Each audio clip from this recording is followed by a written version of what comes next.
Welcome back to one of my favorite sports podcasts, Frizz and the Grizz, with your host Trudeau and my guy, Keith Frizzy Frizz.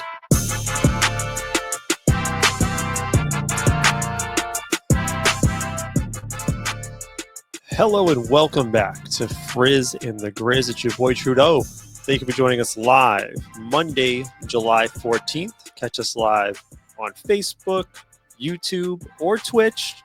Follow us on Twitch at the handle at @dfrizzy_frizz5. If you're only catching us live and watch part of the show, you can catch the whole show next day on podcast. Apple, Spotify, anywhere you get your podcast. I recommend Spotify because it comes with the video function as well, so you can watch us as well as listen. I'll be honest with you, I always say good show for you today. I don't know how it's going to go today. We're in the dog days of summer. We have a really interesting, different segment for you all today. It's going to be very spicy. The hottest takes generated by AI, and we're going to debate them. I think AI has some really good thoughts and ideas. But first, D, what it do? What up? And not to throw too much out there for this whole AI thing. I think I know where they got majority of their rankings, but I'm interested to see in what you believe or don't believe from what we were able to gather from this AI stuff. So it's interesting. So AI works, it gets fed data. So opinions, it gets fed all sorts of information to formulate its thoughts, its opinions. And there's a lot of hot takes. I went to ChatGPT. I'll give you guys a preview how this was done. I went to ChatGPT. I asked for its hottest takes. And then it ended the prompt with, do you want spicier takes? And I said, hell yeah, give me some spicier ones. And then it said, give me some more takes. And it said, do you want my nuclear takes? And I said, fuck yeah, give me the nuclear takes. Brother, the things it said at first would be like, dog, what is this thing thinking? And then you start thinking about it. I'm like, maybe it's got a point with some of these hot takes. So it's interesting. Very interested to see how it goes or where we'll go from the points, or at least the takes that are given to us from computers. Yeah, and if you're watching live, join us with the chat. No pun intended. Throw in your hot takes. I want to hear your opinions on some of these things. D, before we get into the actual sports talk, how was your week, man? It's been 2 weeks off. It's kind of the dog days of summer. And just for those listening and watching, we'll be on every other week until probably mid-August when football season starts picking back up. So week was actually very interesting. A lot going on at the Frizz household. First is the oldest, weird to say, is getting ready to start kindergarten. So we had the introduction to kindergarten over the past weekend, and then we had her look at her classroom today. So that was fun. Obviously, I set it off air. The missus is getting into video games, so that was fun to see. Bringing up some retro games, and then the last one, which is just as important, is we're both as a family getting into working out together. So it's like, oh, wow, a lot of time is being spent, which is great, outside of prior commitments, which was 2K basketball. So it's like, now that that's over, I'm able to do a little bit more stuff with my free time. But before you chime in, I got a question for you. Go. And this is for anybody else, because I was thinking about it over the weekend. When you're putting shit together, right, you're always tasked to, right? Hey, can you build this? Can you build that? I need to set this up for this weekend. I need you to fix this for that weekend. When you're putting shit together, are you a fan of having extra pieces after you complete what's being built, or having just enough to just build what you're looking to build? So if like building a shelf, there's extra pieces afterwards. Are you a fan of having the extra pieces, or just having never use the extra pieces? I understand the theory behind it, right? If something is missing when someone puts the pieces in there, you're going to need the extra piece, so it's clutch. I've never used the extra piece once. I always throw them right in the trash, because there's always a debate. Do I keep it for what? I'm never going to know what this nut's for. I throw it right in the trash. And it does freak me out a little bit, but it does tell you in the box, like 5 extra pieces. So you're like, all right, I did it right. It's all good. Cool. All right. So we're on the same page. I think it finally hit me, because I was team save a lot. Just, you never know. I might need this, this one Allen wrench that's just to this piece of equipment that's right here. Crash it. I might need it. You know what I'm saying? And then this, like I said, Al's working. She wants to work out. She wants to get back into getting into everybody. I love that image, by the way.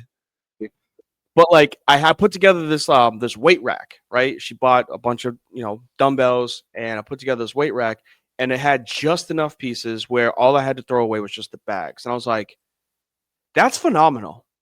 Like I don't have to put something in one of my toolboxes and be like, well, I hope I'm gonna need this. You know what I'm saying? In like 3 years, or like I put together. I was thinking about it. I put together this damn swing set a couple years ago for the girls, and I saved like a whole bunch of pieces. And I'm like, dog, if that thing breaks, I'm just making another one. Like I'm not gonna go find the one screw that's gonna fit in this. Oh, I'm gonna jimmy rig it, and it's gonna look like shit anyway. Like I'm not gonna go find whatever piece it was that was with the extra pieces.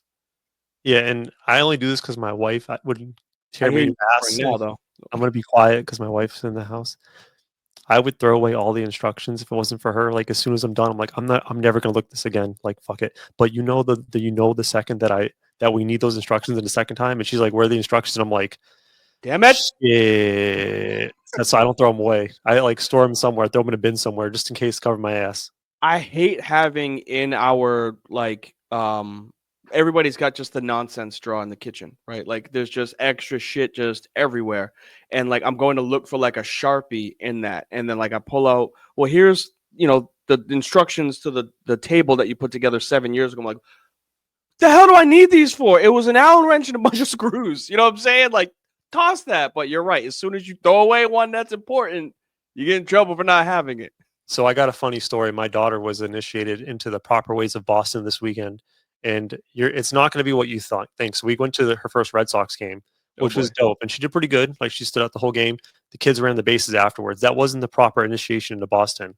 Mm-hmm. And you have two kids. If anyone at home, if you're watching and you have kids, you can relate to me with this one. When the kids are learning how to potty train, step one is to pee in the potty. Great, check that box. She's been potty trained for a year now.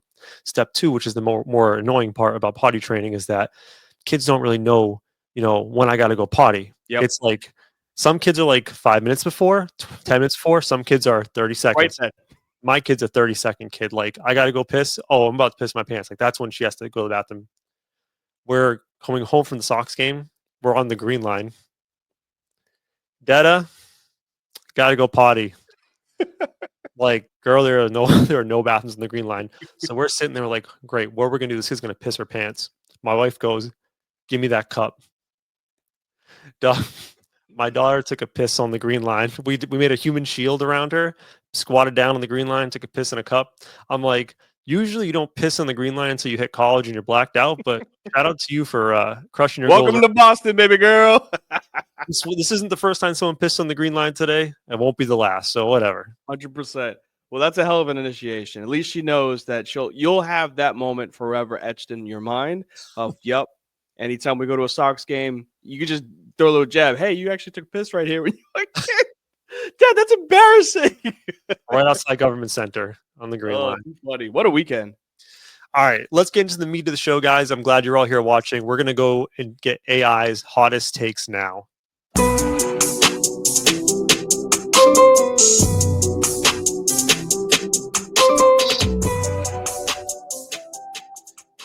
So I set off jump, and so there's new people here watching, so I'll fill you in what this segment is. Again, it's the dog days of summer. We're looking for content. We went to ChatGPT, and then we said to ChatGPT, give me some of your hottest sports takes. It gave me 3 levels of sports takes: spicy, extremely hot, and nuclear. I'm going to give out some of their spicy takes first. I think this is an appropriate one because people always talk about these two players in context with each other. This was AI's first just spicy take. I don't even think it's that spicy. On the debate of LeBron versus Michael Jordan. Oh, God.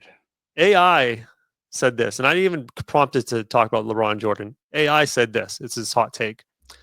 LeBron's longevity is more impressive than Jordan's peak. And you know what, G? I kind of don't disagree with that.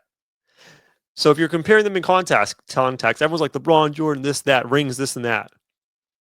But if you really think about it, the longevity this man has had in the league and how much he's meant to the league for so long, God, near 18 years as the apex, it is far more impressive than this, 8 years of Jordan's peak when they were winning championships year after year after year.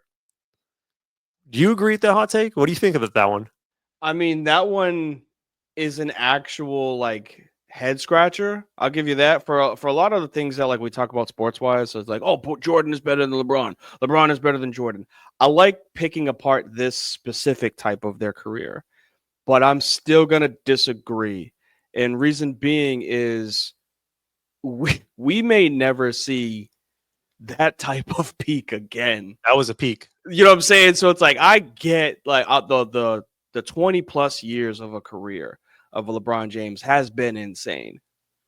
But that 8-year span between 93 and 98 when he was 3 in a row, took out many 50-win teams along the way, Hall of Famers, prevented Hall of Famers from winning championships, people like Gary Payton, Sean Kemp, Reggie Miller, Karl Malone, John Stockton, like Charles Barkley. He prevented top 75 players from winning championships while he was on that run. Took a break for 2 years.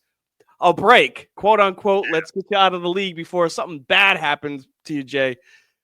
Then came back and won 3 more. Like, that's impressive.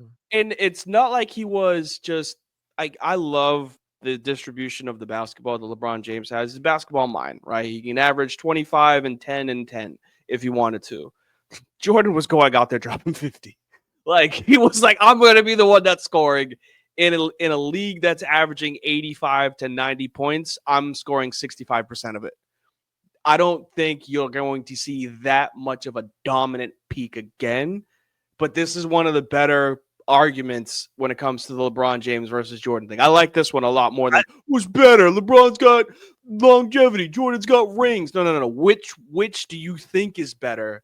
Like the specific longevity that he's had, or that 8-year span? Because I like this one. I thought it was an interesting way to just think about the discussion and argument, right? Mm-hmm. And like you said, those 8 years were super impressive. But after that second run in the second retirement, Jordan was never the same when he came back with the Wizards. Before he got those titles, while Jordan was still a great player, he wasn't Jordan at that point, right? And LeBron's been LeBron from like the moment he got in the league. Year 3, year 4, he's going to the finals against the Spurs with Will Williams as his running mate. You know what I mean? So I think it's an interesting take. I kind of agree with it, but kind of disagree. Here's the hot take number 2. I thought this was an interesting one. AI hot take. Rapid fire with this, huh? I like that. A lot of hot takes. Okay. AI hot take number 2. The steroid era saved baseball. So the steroid era was a positive thing for Major League Baseball. I know it's thought of looking back as this tainted era. They're throwing out records. Everyone gets asterisks. But if you think about it, the steroid era, while we bastardize those players, that era may have made baseball, like, propelled it. If you think about that time, the early 90s through the early 2000s, you had every year a home run chase, like to break the home run record. You had McGuire, Bonds, Sosa, some of the greatest players of all time, just dudes jacked up. Like, it changed the national perception of baseball. It put it on the map as like the biggest sport in America. And I think AI is right about this. The steroid era was one of the best things to happen to baseball.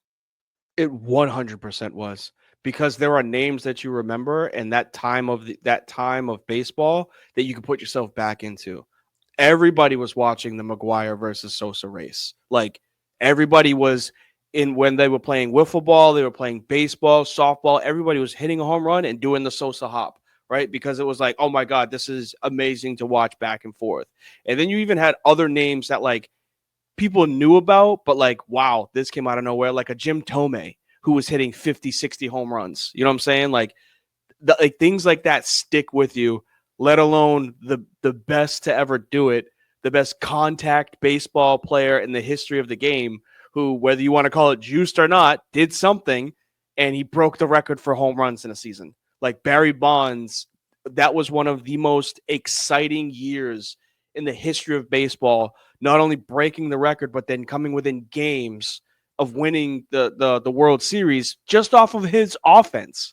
Just off of one man's offense, he literally carried an entire team to the point where teams were walking him with the bases loaded. Right? I think I saw a stat that said during this era, Barry Bonds had like in the World Series, like let's just throw a random guess, 12 at bats. I'm sure it was more than that, but it was like 12 at bats, 5 home runs, 6 walks. Like it was something stupid. Like that. That's what people want to see. Yes. Chicks dig the long ball. They always have. And when you hit a home run, it makes you glued to the television. Yeah, and if you think of the most exciting times in baseball history, right? You think of Jackie Robinson, the color barrier. You think of the great home run chase with between the Yankees players. You think of the great home run chases of that steroid era, and then even like flash to today, where baseball is not the biggest sport in America. We were cutting in to Aaron Judge at bats 2 years ago when he was close to the record. Mm-hmm. I know there's a lot of complexity to this game of baseball, but like you said, there's something about home runs and home run chases that captivate audiences. And that steroid era was a home run chase every year. And I don't know if you know, but like this year, the home run leader is Cal Rowley, which is a catcher from the Seattle Mariners. He's mashing, but like guys like that leading the majors in home runs Not a name. doesn't bring the audience in like those big names back in the day. So I'm 100% with ChatGPT and the idea that the steroid era saved baseball. Did you know? And this was made me think about it. The 2020 season where they quote unquote juiced the balls because there was a spike in home runs to try to bring popularity back because it was not only a dying sport but COVID also hit. So like that season post the the world shutting down, there was a theory. Go ahead and look at it. The theory of like they're potentially juicing the balls because home runs went up to bring people back into the sport. I remember that. Kind of said then they were like, well, they've got the sticky stuff on their hands, so like we gotta get pitchers suspended because like we want to.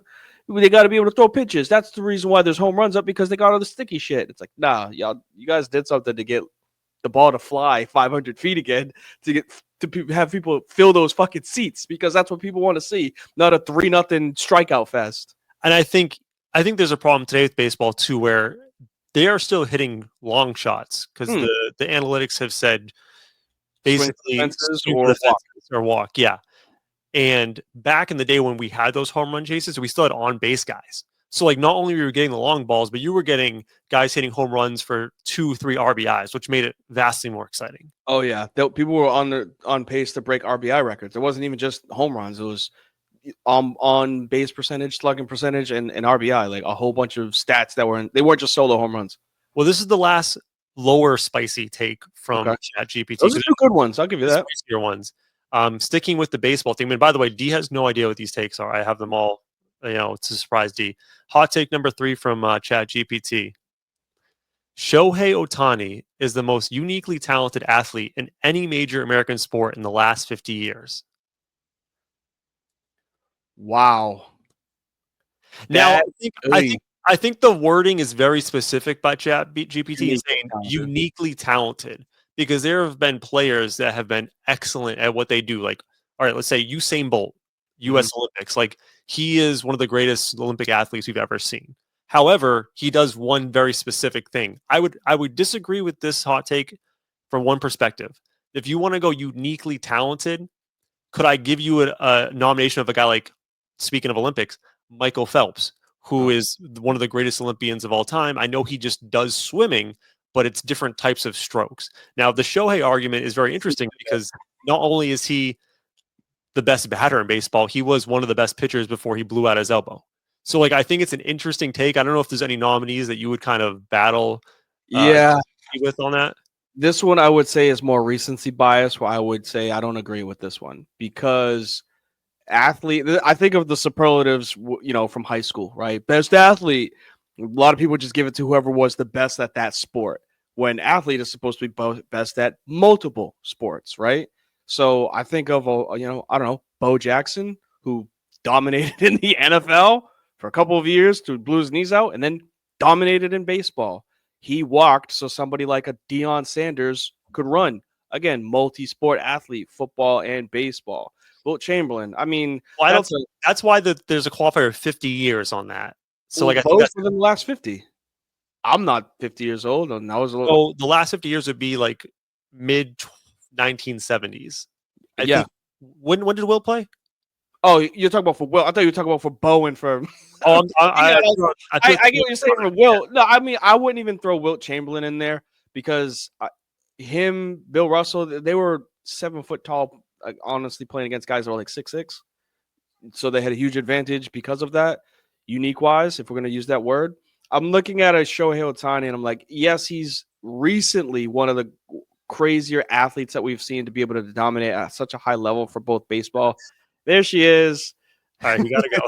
Listen, Mama. To dominate in baseball at a high level pitching is extremely difficult and hitting. So like I'll give you that. But over the last 50 years, like Way out. there's been athletes that have done multiple sports at a high level that I would give Oh, the Dion. nod to. I just said My, when the hosts aren't listening. sorry. No, I my daughter came in the room. And I'm trying. no, you're good, man. I will clip this one and add it to the list. But yeah, I would disagree with this one. It's a good recency bias topic, but I wouldn't agree with it. Okay, interesting. I would again. I know we just talked about LeBron. Maybe LeBron. When the hosts aren't listening. Did you say LeBron too? No. You I'm did. I'm gonna go to the next one because I'm all flustered now. All right, so now we're getting to the more spicy takes. Okay, so we had spicy. This is extra hot, right? Extra hot takes from Okay. ChatGPT. Ready? This one's a good one. This is for all my New England fans out there. Are you ready? ChatGPT says Bill Belichick is a system coach. Without Brady, he's Jeff Fisher with better press conferences. I think you agree. Ooh, this is a good one. I gotta agree. We think of him as the greatest, if not one of the greatest coaches of all time. But is he just a system coach where he just runs his very specific system and everything else around him just kind of worked and made it work with like Brady? Yes. Long story short, he got the perfect system player for his system, that being Brady. Yeah. Wow. That's a good one. ChatGPT was throwing flames on that one because you have to look at before and after. You have to look, he got a championship when he was with Parcells in New York, right? So like you could, as a coordinator, he got a championship. So I'll give him credit for that as a defensive coordinator. But when he was coaching the Patriots, he really wasn't doing shit. When he was coaching the Browns, he didn't do a goddamn thing in Cleveland. And then post Brady, what doesn't help at all with Bill is Brady won one in Tampa. And then he got Mac Jones, didn't do anything. Yep. And I think he had Cam Newton, couldn't do anything. Like he got quarterbacks to try to do something with, and he fell flat on his face. So yeah, that stain of the last 3 years of his career in New England, I would say, yeah, Belichick is the system, and Brady was the outlier that helped his system. It's looking more and more like that's the truth as time goes on. And I respect it because I used to be all for Belichick. Like, anybody could be a quarterback for him. Like, it's his defense. And look, I'm like, nah, that motherfucker Brady was good. He was pretty fucking good. I think we got fooled a little bit with Belichick when they slipped in Garoppolo for a few games and then in Brissett for a few games when Brady was hurt. And they looked okay with those guys, but that was a small sample size. And then you saw when Brady went out, were they actually still a playoff team when Brady went out? Or they missed the playoffs. That was the one year that a team won 10 games and missed the playoffs. I mean, that's still a pretty good record when they were playing 16. I used to argue against that because I'd be like, they missed the playoffs. And then people, like some actual realist in New England, would be like, they took an undefeated Patriots team and lost 6 games. And I was like, I guess you could, like, now that I look back on it, I'm like, damn, you're right. Like, they just threw in a quarterback of a team that went 17-0, lost obviously in the Super Bowl. But the next year, they replaced the quarterback with somebody else, and they lost 6 games and missed the playoffs. It's like, I guess that quarterback was actually pretty good for that. Although that was the year that the Jets and the Dolphins won 11 games, so like that doesn't happen often. Yeah. All right. Here's another hot take. That was a good one. I hope there's some New Englanders that chime in on that one tomorrow. This one's gonna get you fired up because we actually I gave you a sneak peek of like some of the hot takes before the show. Mm-hmm. AI hot take number 5, and I have to walk away for 1 second because all hell is breaking loose. And I'll be right back. AI hot take number 5: Joe Burrow is just Carson Palmer with better PR. And you know what, D? That might sound asinine because we put Joe Burrow on a pedestal. He's nice. He is nice. But it's funny because we're talking about the same team in the Cincinnati Bengals.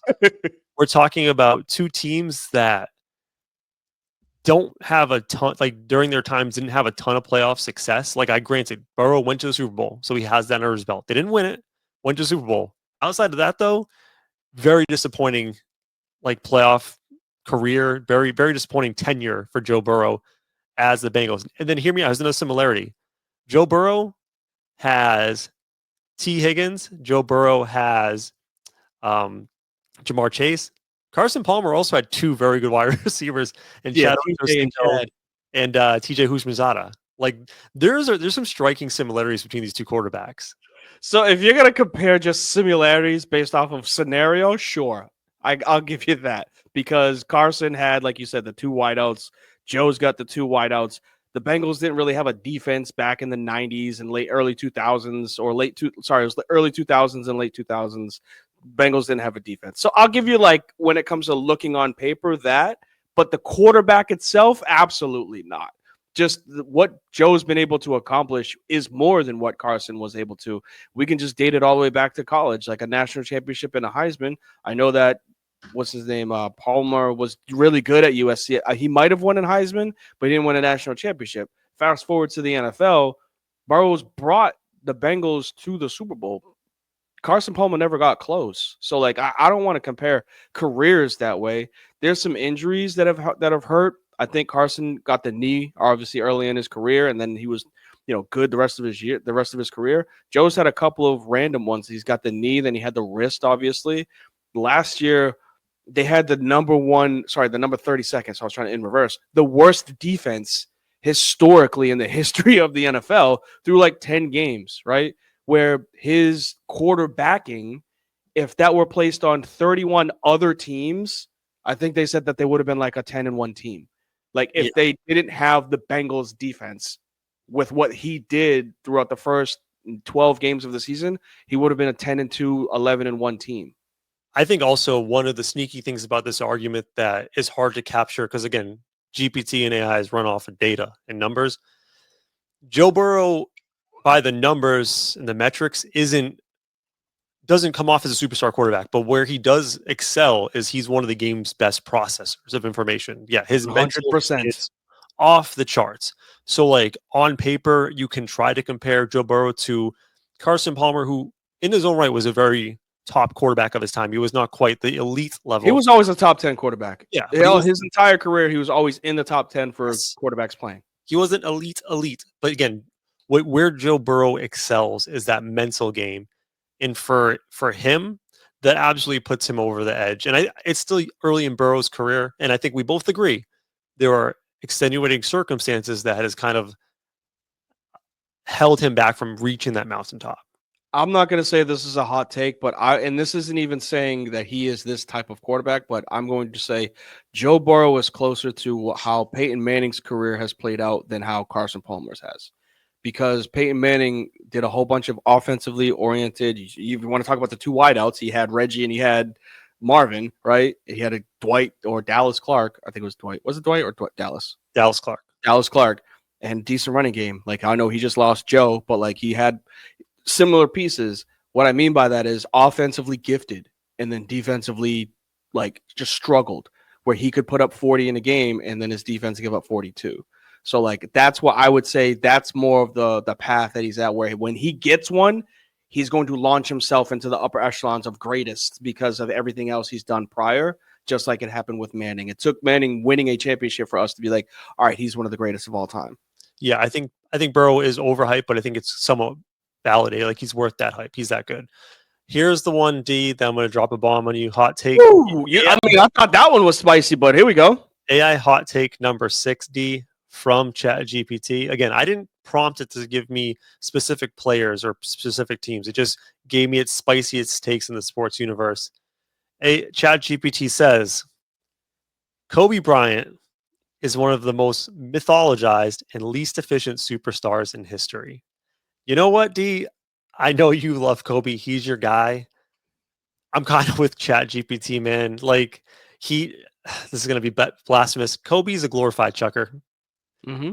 He's excellent at what he does. Like, he makes the most toughest shots in the game. He has an aura about him, but I don't think the way Kobe is spoken of, the mythology of Kobe, matches what he actually was as a player. And I think if he played today, people would criticize him for being inefficient and his game is not a winning game. But because he did have success, right, with the help of Shaq and Pow, and got those rings, and I know this is a little bit off topic, but because of the tragic way in which he passed, there is a bit of a eulogizing, lifting up of that myth. I don't want to keep saying mythologized, but like the mythological being known as Kobe Bryant. And you are staring at me with hate in your eyes. You are so mad about this hot take. D, what do you think about ChatGPT on this one? This could not have been any more analytical of a take in the history of analytics. Sorry for hitting my mic. Reason being is because this is information that is being pulled via data. So if we're going to do data, I'll give you the data first, and then I'll give you the reason why I don't agree with this take. First is 5-time championships, 5-time champion, right? 3 with Shaq, sure. If you want to say he piggybacked with him, there was 2 series where he averaged 28 and Shaq averaged 29. So miss me with that. 1-time MVP.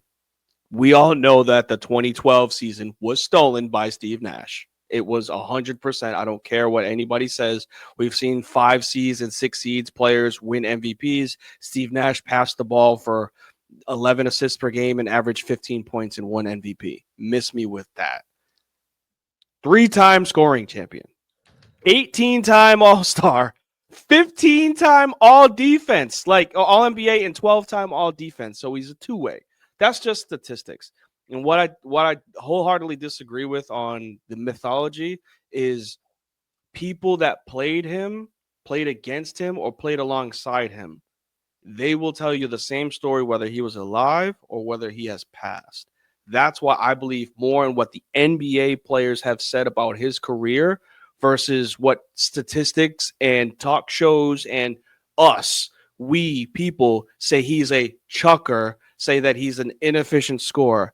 He's going to put the ball in the bucket however way it costs for them to win a game, and he did that more often than most people. The only argument I would present against you and you saying that his peers held him in high regards. It is well known today across the league that NBA players will speak extremely highly of guys like Kyrie Irving, who can do things that they can't even imagine doing.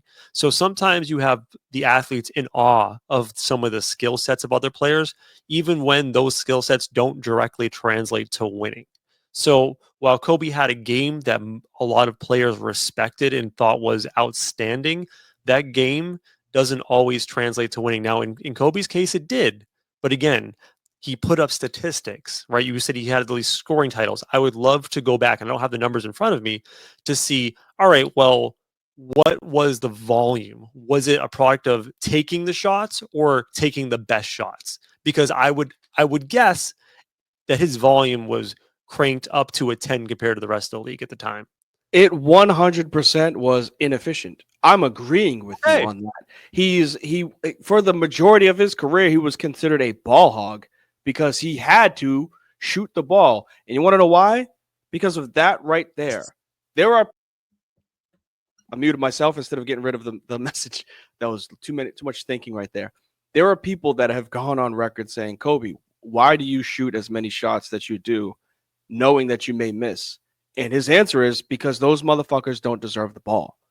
Because they are walking it. This is, I think, a quote from Byron Scott. Like his previous coach, assistant, and like help mentor was like, why aren't you? And he's like, because they're walking into practice 3 minutes before it starts and they're packing up their shoes 10 minutes before it ends. Why do you deserve to shoot the ball when I'm in the gym working on my craft an hour before and countless hours after, getting better, so that when I pass you the ball, you miss your shot because you weren't working? Yes, I'm going to take that fucking mentality over anything else because he's the guy, or he is one of those guys, as many of them, few and far between, that have the, I don't care if I miss or I make the shot, I'm putting the team on my shoulders and I'll take the brunt of the responsibility, because not everybody can do that. And he did that and won 5 championships because of that mentality. So yeah, again, statistic wise, chat's gonna say, or ChatGPT, computers, talking heads, they're gonna pull out these numbers and say, oh, he's 11th best player in the NBA history. And then guys that played against him would be like, it's MJ, Kobe, and LeBron. Like, I'm not taking Bird, I'm not taking Magic, I'm not taking Shaq, I'm taking Kobe, Bean, Bryant.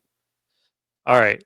Those are spicy, but D, I want to get to the nuclear ones because I mean, good God, you came after me with. I'm waiting for something to drop for LSU because you came. I mean, guess kind of Burrow was that. You came after me with Joe. You came after me with Kobe. Waiting for you to say something like the Saints 2010 championship is the most bullshit championship of all time. Like, what's the deal? The last two, or the last couple, are fucking nuclear spicy, and one of them, if you're a Celtics fan out there, hang on tight because I'm gonna get to that one soon. This one is an interesting one.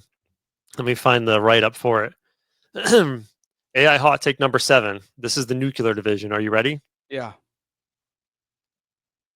The Buffalo Bills are the new the new Chargers. Talented, yes. Winners, never. So they're comparing the Buffalo Bills to those Chargers teams. You know, when Brady was around, when the Chargers would go like 14-2, 13-3, and it would never amount to anything really. So ChatGPT's hot take is the Buffalo Bills are going to be looked upon in 10 years, this run of the Bills, like the Chargers run with who was their quarterback at the time? Philip Rivers. Philip Rivers was back in the early 2000s. Yeah, I mean, I will say I will agree with this. Do I agree with it being a nuclear take? No. Yeah. I thought this would be a little bit spicier because like this organization has gone through this before. Phil Sims and not Phil Sims, who was the other quarterback? There's a quarterback for the Bills in the 90s. I can't remember his name. I'm sure He had mouth cancer. I forget what his name was. One of the quarterbacks in the 90s brought the Bills to the Super Bowl 4 straight years, and they lost 4 straight times. So it's like, it's not like this hasn't happened before with this organization. Jim Kelly, thank you. Yeah, like this has happened before with this organization. So I get the comparison because like at the time they had Antonio Gates, Philip Rivers, LaDainian Tomlinson on defense. They had Sean Merriman. I'm sure they had Quentin Jammer. I think at the time they had a whole bunch of like athletes, studs. They'd go 13-3 in the regular season and then lose in the division playoffs against the Patriots. Like they just ran into the Michael Jordan of the NFL. I guess you could kind of say that's like the Mahomes right now because I watched a video of the playoff losses from Josh. Wow, why am I drawing a blank? Josh Allen, and how he's progressively just gotten like, I don't know what I'm supposed to do. Where like they lost the first one, and his press conference is like, hey, you know, they were the better team today. We got a chance to, you know, hopefully do better and beat them next year. They lost the second one, and he was like, you know, things happen. It's unfortunate. They lost the third one, and he was just like trying to figure out what we can do to get better. That last one that they lost, his previous playoffs, he was just silent. He was just like this is his ghost. This is his demon. It's Patrick Mahomes. And the guy that doesn't care about this goddamn demon keeps getting hurt before he gets to the playoffs, or his team misses it because his defense can't stop a nosebleed, and that's Burrow. That motherfucker doesn't care if he goes up against Mahomes. He could give 2 shits. But Josh Allen, yeah, he's coming across his, you know, Philip Rivers Brady, where he just can't get over that hump, man. Like, so I would agree with it. I wish this was a little bit more spicier. The next two are nuclear. The next was nuclear, but I think I agree with that one. Like you said, I wouldn't be surprised if Josh Allen and the Bills never won one together. No, and it's just the time that they're in. If this were that time frame between, and he had a chance too, but that time between Brady going from New England to Tampa and then he actually won, that would have been his best chance, but he let Mahomes take it. Are you ready for fucking Deathcom, not like 10 nuclear? This better be good because that last one was not the greatest. I like nuclear. This one. All right. I hope there's some Celtics fans in the building. Are you ready? From ChatGPT, one of their hottest takes. Jason Tatum is the new Paul George. Looks like a superstar, plays like one every 2 out of 7 nights. And I'm like, Damn, that ain't wrong, actually. That seems pretty fucking spot on. Oh boy, you're gonna get some people pissed off with this one. I Hear me out. can't. Like, You like go ahead. You go ahead. it, You give yours because this is a good one. the Tatum is a new Paul George. Like, it gave me a head scratch. Oh, And man. it gave me the explanation. Looks like a superstar plays one every 2 out of 7 nights.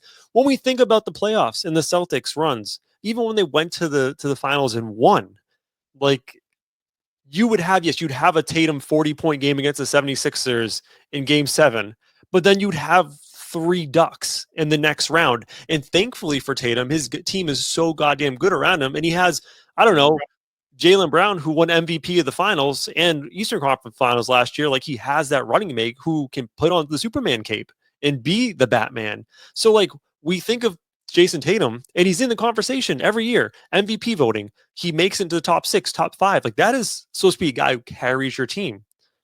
But when it comes to the playoffs, and we think about Paul George, we've clowned on him, called him playoff P. He's like, I'm playoff P. He never shows up. And, like, is Tatum that guy where, like, he has all this hype like Paul George has gotten in the past, and he just isn't actually that type of superstar, carry your team to the finish line type player? I think that's a decent assessment. I can't wait to bring this one to the group chat after, man. I'm actually gonna wait till tomorrow morning just to set the world on fire and be like, hey guys, hope you all having a good day. Hope Tuesday's been great for you. By the way, and I'm gonna drop this bomb. I don't want to say that I agree because I just don't want to. I don't you have a valid case, and we've been on this show and we've talked about it where he's not an MVP. He never will be, unfortunately. He hasn't been able to pull the weight of an MVP like a Giannis Antetokounmpo, LeBron James, a Jokic, these guys that put the team on their shoulders for 50, 60, 70 games in a row. He hasn't been able to. Is this going to knock him down? Probably, but he's got a major career injury, just like a Paul George. Good God, the similarities.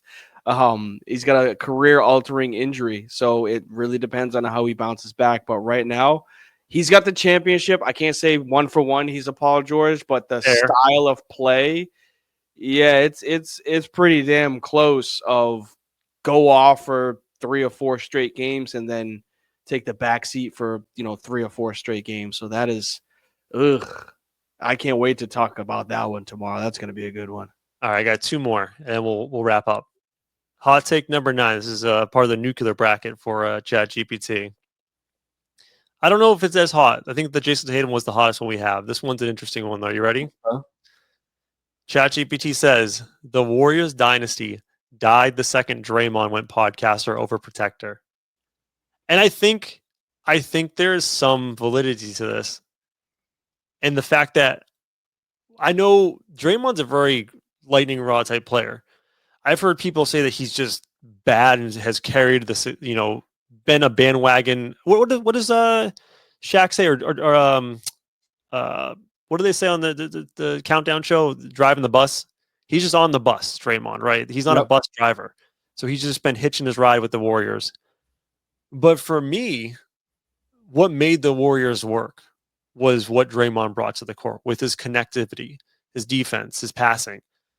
And yes, like earlier in his career, while he was a very explosive player emotionally on the court, he was locked in and focused. He became more than just a player, right? He wanted to become this media entrepreneur. Brand. He wants to be a brand. He has his podcast. He jumps on the pregame show, the postgame show with Kenny and Shaq and all those guys. Mm-hmm. And when he started to care more about the brand, Draymond that is, it started fracturing relationships with guys like Kevin Durant. He started punching teammates in the face. Like, it seems like when he made this decision to become a brand, this Warriors thing started to fizzle out, and it's never come. Granted, it did come back once, but Steph Curry against the Celtics became unstoppable against the Celtics. That's Curry's final. I think there's some validity in this argument. What do you think? I think that the character is correct. I think the reasoning is wrong. I think you are right, or chat would be right if we just said Draymond Green is the reason the dynasty for the Warriors fell shorter than what it should have been, because he is the sole reason why Kevin Durant left. Like, they had a chance to go rip off. They won 2. If he'd have stayed, they probably could have won another 2 more, maybe even 3. That team was unbelievable. And in Draymond Green, that one game against who did Shea play for? The Clippers. That one game against the Clippers where he dribbled the ball up for 10 seconds and then fumbled it and kicked it out of bounds for them to go to overtime, where everybody was like, what the fuck are you doing? That set KD off, and then they argued in the playoffs, then the injury, so on and so forth. So I place blame on him for that. And then when they get another chance of having a younger team take over post this Curry championship, he punches Jordan Poole in practice. And that sets off them not being good, having good bench, right? Because that was the spark that he had, that team needed off of the bench. Jordan Poole was that type of player. Then he takes off. So it's like, yeah, I would say the player ruined the dynasty of the Warriors, where it could have been for 10 years, honestly. And he cut it short twice. So I would say that. I wouldn't say so much of the podcast. I would just say him as a person, he definitely deflated the Warriors dynasty. What we could have seen something rip off for like 10 years. All right, let's close this out with a clean 10 hot take. AI hot take number 10. I thought this was a good one. Are you ready? Mm-hmm. The Detroit Lions are America's favorite pity project. They're not underdogs. They're underachievers with great vibes. Ooh, this is a good one. And I am on team ChatGPT for this one. Let's go. Yeah, I'm throwing fire on the flame. I'm throwing gas on the flames for this one. Look, I love the Detroit Lions. I love everything that, what's the coach's name we always talk about? Dan Campbell. Dan Campbell, former player, grit, grind it out, great pregame, postgame, and conference speeches. He's got Thunder and Lightning as running backs. Jared Goff has played his ass off. Amon-Ra has his own motivation for people drafted before him, and he's been an incredible player. Aiden Hutchinson, obviously, although he got injured, they still had a great defensive line. These past 4 years have been underachievement, like 100%, because they had their coming to moment 4 years ago of like, oh my goodness, these guys could be something, right? That was when they were America's pity project, right? These last 3 years, 100% underachievers. How do you lose to the Washington Commanders? And I love Jaden Daniels. He's QB2. Joe Burrow's QB1, and Jaden Daniels will always be QB2 for me. But you had the better team. You had the better team, and you were the home team. Dan Campbell, you cannot lose that game. You cannot be the number 1 seed in the NFC at home and lose to a rookie quarterback. Yes, I am 100% on the side of they are underachievers now. 4 years ago, they were this is an up-and-coming team. 3 years later, after loss after loss after loss in the playoffs, they lost to the 49ers who didn't even have a fucking quarterback. Yeah, man, Campbell, I'm not saying that seat is hot because they love you in Detroit, but you guys are going to look back on this in 5 years and be like, our window is shut and we had a chance to do something. Yeah, I think the interesting thing is that most football fans do have a soft spot in their heart for the Lions. It's Detroit. Because it's Detroit, but they've been so bad for so long, right? Since Barry Sanders left.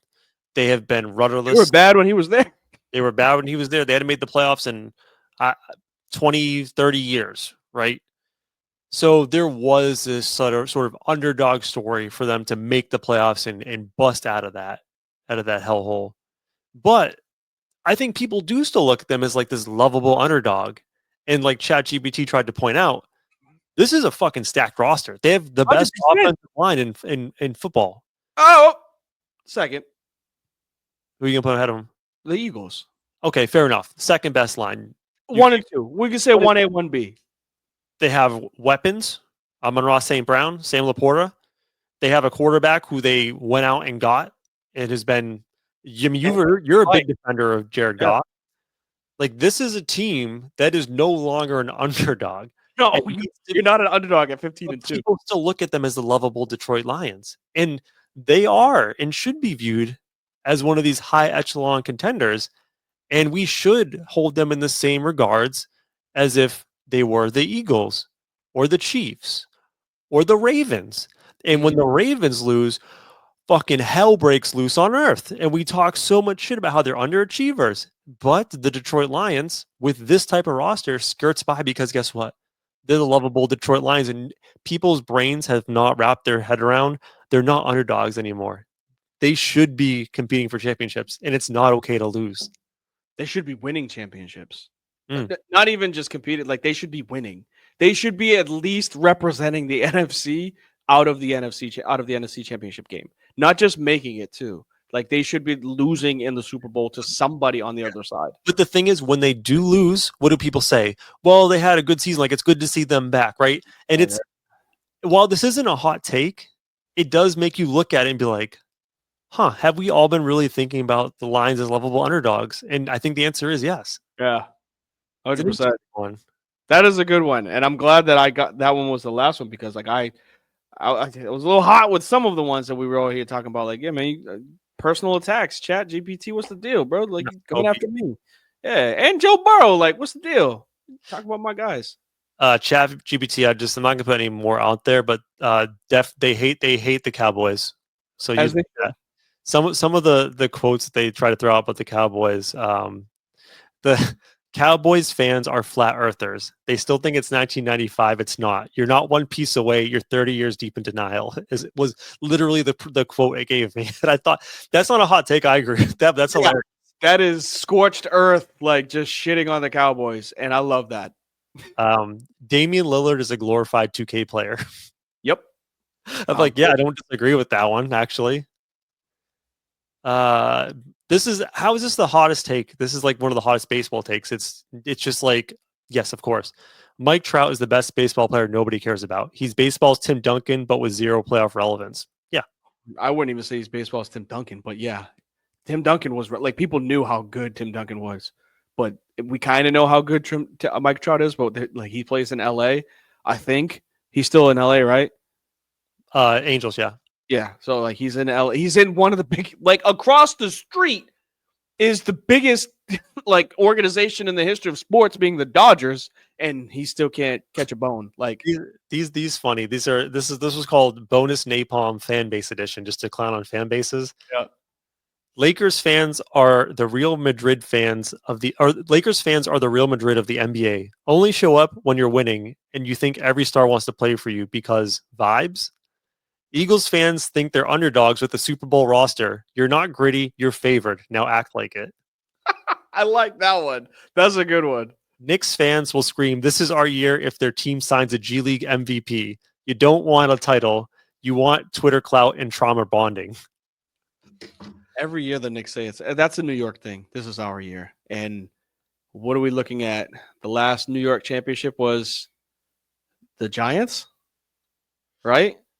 It hasn't been the Yankees recently. Yeah. Hasn't been. Oh, you're right. Knicks, the Nets. I think the last championship for that one hurts to say for some people. I'm sorry. The last championship that New York has won is the Giants. Oh my goodness. Ugh. This one's for you. I think you'll agree. You like this one. Oh, okay. College football is more fun than the NFL. The chaos, rivalries, and upsets just hit harder, even if the quality is worse.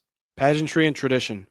And I beg to differ on that quality thing, because people will look at a Alabama 70-2 game against Northwestern, be like, oh, quality of football is bad. It's like, no, go turn on a Saturday night 8 p.m. game, and then you judge college football. That's how you see how good that one is. I like this one. Barry Bonds should be in the Hall of Fame and have his own wing. Steroids or not, he played in a league full of juicers and still lapped the field. Yes. So not only that, who was it? There's an interview out there with Chipper Jones, and he's like, there's Hall of Famers who are all on planet Earth, and he's like, and then there's Barry Bonds, who's like a galactic superstar. Like he's on a planet of his own as to how fucking good he was at baseball. It's like, yes, that's why he should be in the Hall of Fame. I don't give a damn what he took. He made the game fun to watch. I love all these takes. And then just a random one for boxing. I think this is actually pretty interesting.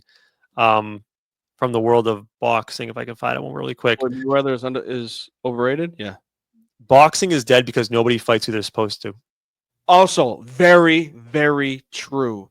Picked fights, it's not picked fights, specifically placed fights hurt boxing, along with no major name in heavyweight because people love watching heavyweight boxing. The when it was Deontay, can't remember his name, terrible what names, but it was Deontay versus the Wilder? Gypsy. Yeah, Deontay Wilder versus the big dude that called himself the Big Gypsy, big white dude. Yes. I don't follow boxing. You know what I'm talking about. But yes, when those two were fighting, more people catered towards boxing. And then Tyson Fury, thank you. That's why we have guests. That's why we have y'all in the chat. Appreciate you. But yes, Tyson Fury versus Deontay Wilder. When those two were going at it, the first fight and somewhat the second, people gravitated to boxing because it's two heavyweight fights where you literally know one punch in one round can end the fight. You gravitate to that. As much as people, I mean, I don't even damn because I don't really care about him. But like Floyd's 52 wins, people don't really want to see a 10-round TKO, 11-round TKO. People want to be pissed off that they spent $100 on a pay-per-view and see Mike Tyson knock somebody out in 30 seconds. You might be pissed that you spent the money, but you are going to lose your shit when you see him knock someone's teeth into the back of their brain 30 seconds of the fight. That's what you pay to see. Just like in UFC, where people don't really care for the submission in the fifth. They care about that 30-second elbow to the face. Yeah, I think UFC is even more guilty than boxing of the fixed fights. Oh, 100%. You said that was setting. Fighting down and not fighting the best competition.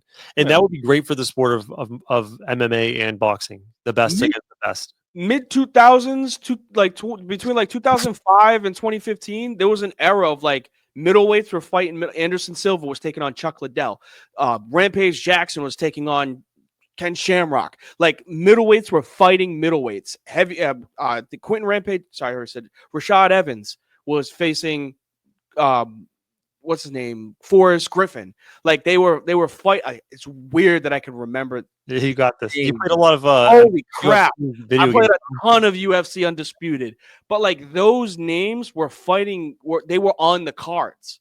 Yeah. And like that brought you to watch. And then I think what ruined it, I mean, we're going to put blame on something. I think Brock Lesnar ruined UFC because he came in, fought one person, and then he was the heavyweight champ. And we're like, what the hell? All you have to do is just be a WWE superstar, then go into UFC. Like, this is a clown show. So, yeah, I would. About this. If you can gab and you have like. That's whatever the fuck he wants. Little fucking leprechaun.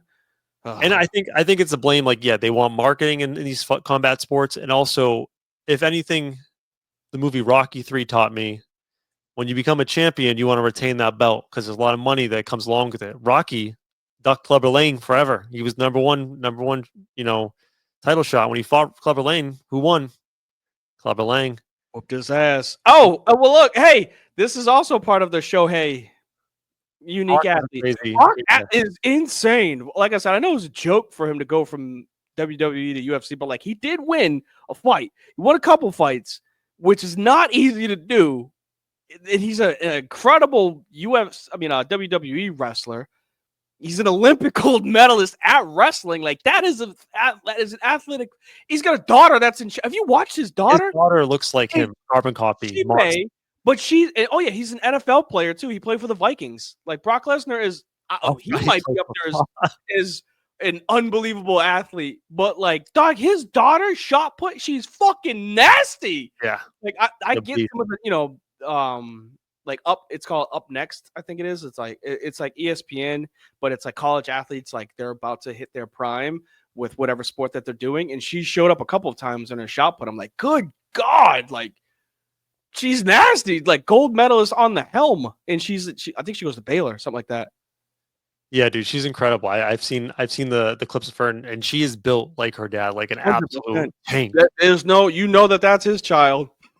By the way, walk next to each other. Oh yeah, that's your daughter. We need to hire your guy, the mayor, to become our producer because he's been on it in the chat, like helping us out, filling in the blanks of names, baby, names. And one day we're gonna have it through here, but right now we'll read it on the script. Yeah, we definitely appreciate you, man. Good show. Did you enjoy the GPT hot take segment? Yeah, that was cool because it was different, right? We ain't never done that. We don't really use another platform for our statistics. We'll research, but like to have everything solely a show dedicated solely off of one platform, that's different. Yeah. Awesome. All right, let's get to closing takes, and we'll get out of here for the day.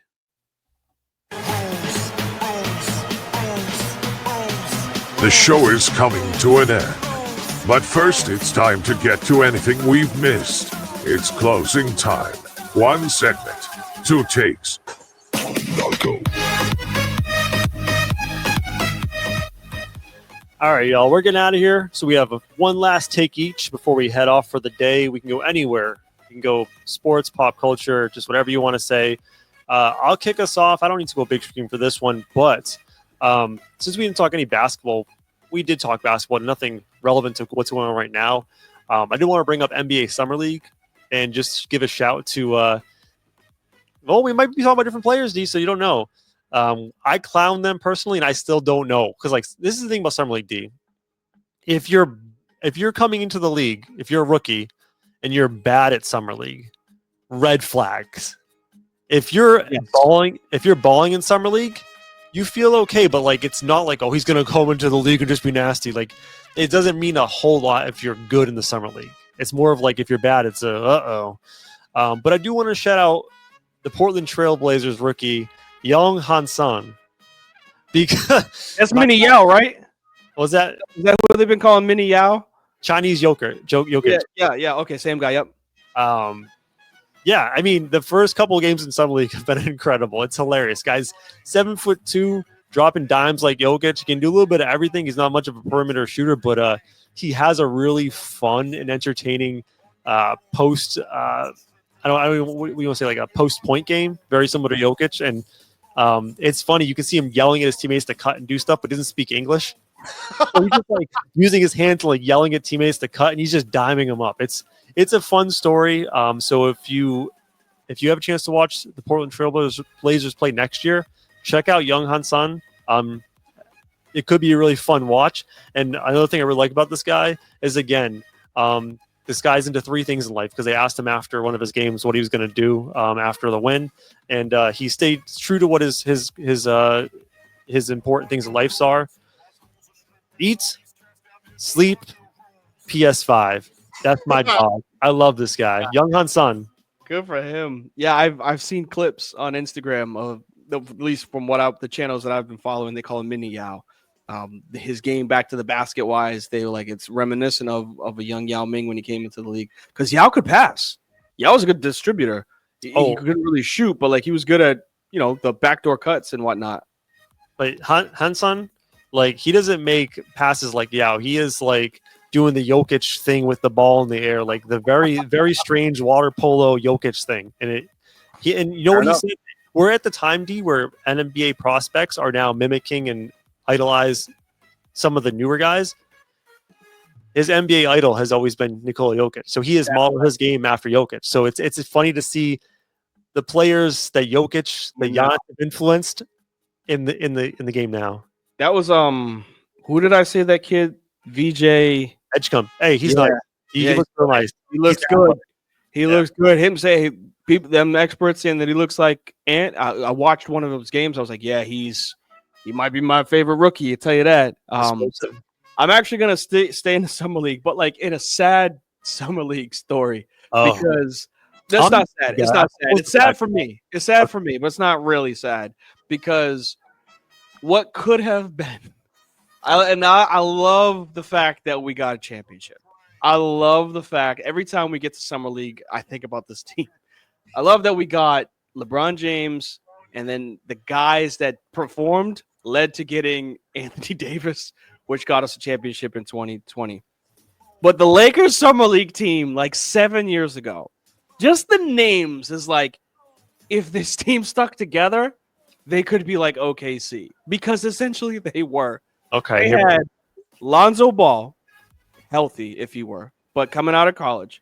They had Caruso, Brandon Ingram, Kuzma, and Zubac as their starting 5 in the summer league.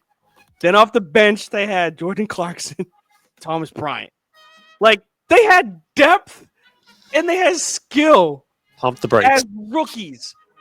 No, you look. Every single one of these players is. I won't say every. When they are healthy, is a fringe all-star / all NBA. Bro, you need to be muted after that take. No, It's the hottest take that we've dog, had. if you have this fucking team, Dog, you're saying you are a top 3. you're telling me 7 years. it's Kyle Kuzma's fringe all-star if healthy. His best years was his first 2 years, and he's been all downhill since then. His best years when they went to the championship and he hit a game winner in the bubble. That was his best year. But no, dead ass. Like I said, I will say though, that is for a summer league team. For a summer league team, that is a lot of good NBA talent. Yeah, and like it's me just joking. It's just every time we get to summer league basketball, I look at this and I'm like, damn, that team was fun to watch. It was definitely fun to watch. They were dominant, and they all came out to be solid NBA players. I'm joking around when I say that they're all NBA players or like they're gonna be NBA champions or MVPs or something like that. But like Brandon Ingram has done his thing when he stayed healthy, scoring wise. Lonzo Ball was regarded as one of the best two-way point guards when he's on the floor. Caruso's got 2 championships. Like Thomas Bryant has got a couple of championships. Zubac is one of the best centers in the league. Like they have that team, those players turned out to be really good. So it was really cool to see that showed up on my feed to be like, hey, let's take a trip down memory lane and be like how this team was in 2017, 2018. I'm like, good God, they had some good talent when they were young. Did they win the NBA Summer League championship? Yeah, they dominated that year. Nice. I think they went undefeated. Hey man, the Lakers gonna hang that banner because they hung the IST tournament banner. They're gonna hang Kobe Bryant would have never tell you that. He said it. We don't fucking raise division championship banners. What is this in-season tournament shit? Miss me with that clown stuff. By the way, you guys got a new ownership group, so that's good. Good for you. Yeah, guys. I feel like that's the wave in the NBA right now. Everyone's watching out. What's his name? The dude for OKC. Watch that happen soon. At some point, these guys, they're going to pay everybody, and then they're going to get out of Dodge before they have to pay him again. Hey, man, the dude 3 years ago, who sold the Bucks, he knew it was coming. Him. That was we said it. We're like, ooh, writing's on the wall for Giannis if they're selling the team. They know that they had their peak already. The Celtics and It just happened with the Celtics. I don't know, man. I don't know. Anyways, enough dogging on the Celtics today. I know you. I don't know. It's almost you worse than I am with the Celtics today. Yeah, I got to kick them when they're down, right? 100%. I'm with you on that one. All right, do you get us out of here, right? Oh, what a show. What a show. Did we keep it under an hour and a half? I think we did. Yeah, 112. Look at that. We're good. Just like the old R&B group. Hey, for everybody that's been in here, we couldn't appreciate it anymore. Mason or Mayor, I'll hit you up on the side because you were right on spot with some of the producing statistics and names that we needed. So great shit from you today. Also, Matt from Facebook, we appreciate you. Every time that we go live, you guys know when you can find us. It's on Twitch, it's on YouTube, it's on Facebook. If we're doing anything after hours or flipping up with the Spotify or Apple podcast, you can hit us up tomorrow. That would be Tuesday morning. If you want to find us on our website, it's at the bottom, frizzandthegrizz.com. But again, if you want to follow your boy, dfrizzy_frizz5 on Twitch. Every time we get up out of here, we always tell people, please, it's the summertime. Be a friend. Say something nice. You never know what it could do for everyone. Please make sure y'all take care of y'all mentals. Get in the gym. Take care of y'all physicals. Take care of y'all chicken. Take care of y'all children. And we'll catch y'all on the rebound. Peace.